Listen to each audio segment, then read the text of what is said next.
In this lesson, I want to talk about advanced provisioning, specifically just everything that's happening here.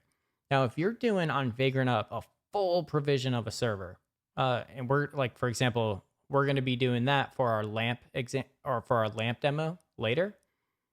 You could have a bash script that does it all, and you just have all these commands, and there could be a million of them.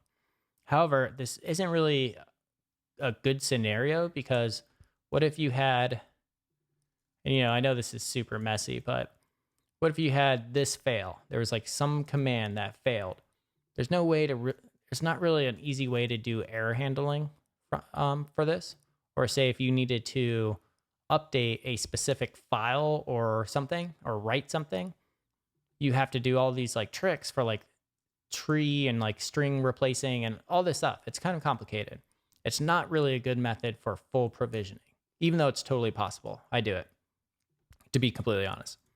There are tools that kind of answer this, and these are called like Puppet, Chef, Ansible, Salt. Maybe you've heard of them before. What I want to do is just show you kind of how it works, and then you'll have an idea so you can dive in deeper if that sounds like interesting to you. So Puppet, Vagrant example, and let's just find this guy. I found him earlier. He has, whoever this person is, they did a great job of illustrating how to use Puppet.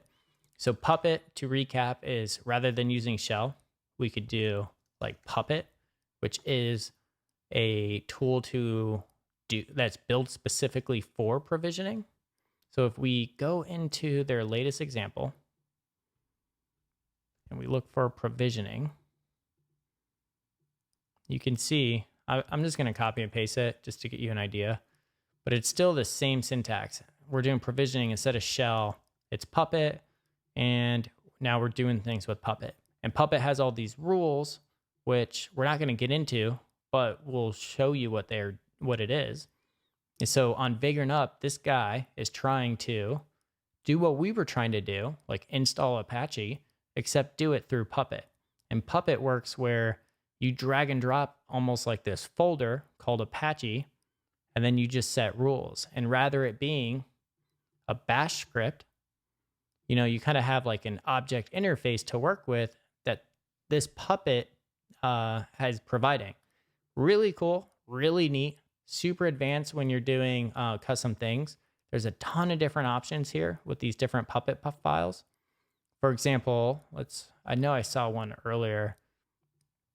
For example, if you wanted to use this as your Apache config, now you don't have to do any crazy variables or logic in your shell script.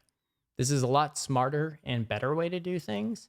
However, it does come with the additional overhead, and it's just something to look into, I would say, after you feel comfortable with Vagrant.